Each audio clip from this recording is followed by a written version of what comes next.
My journey to a life after colitis. Part 1, Japan. It all started when I was teaching English to primary school students in Japan. While I was there, I slowly started to notice that my digestion was poor. I had never really thought about my number 2s before. It's one of those things you take for granted. You put food in and it just comes out. But when I started to see blood in my stools, I got worried. So I visited my local GP and he said, "Let's get you checked." So what that really means is they put a camera up your bum to see what's wrong. They call it a colonoscopy, and that was when I was diagnosed with mild colitis. So I did what anyone would do. I googled it. What is colitis?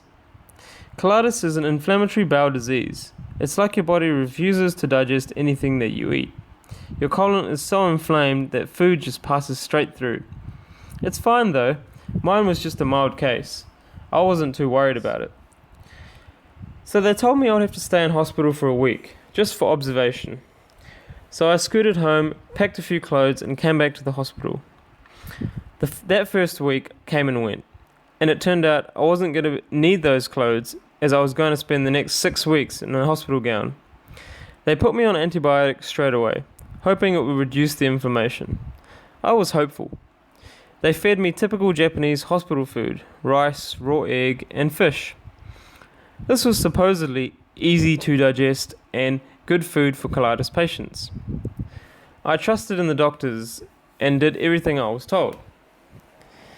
When I arrived in hospital, I was going to the toilet 3 to 4 times a day. But after just 2 weeks in hospital, doing everything I was told, things got worse. I was now going 7 to 8 times a day. So they decided to up my dosage of antibiotics and bring in the big guns, steroids. On top of that, they stopped feeding me. This was to give the medication a chance to work. Spoiler alert, the meds didn't work. Things had gone seriously downhill. I was going to the toilet 30 times a day and losing lots of blood. So I had to call my parents. They were on the next plane out from New Zealand and arrived just in time.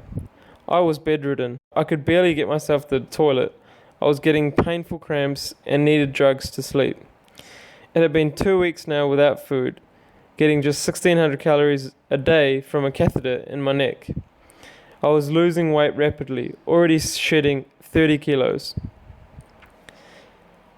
I had another colonoscopy, and my mild colitis had become severe ulcerative colitis. I was very weak and couldn't make decisions for myself anymore. I was 100% reliant on my parents and the doctors. The drugs weren't working, so they suggested surgery. It's called a colectomy.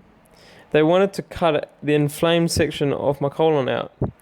I was so exhausted and just wanted to get better. The doctors said that surgery could help me. Mum asked them all the right questions and decided to refuse surgery. As an alternative, they put me on immunosuppressant drugs, serious stuff. It's the drugs they give to organ transplant patients so their body won't reject the new organ. It literally shuts down your immune system. The organ transplants drugs were very strong. They didn't fix the inflammation, but they did reduce the number of times I was going to the toilet. With this small bit of improvement, Mum had a chance to do some research. She came across a book called Self-Healing Colitis and Crohn's. She ordered the book and it arrived in a couple of days. The book taught us a lot about the colon and how diet was the key to healing the inflamed colon. This was the first time we had ever linked food to UC.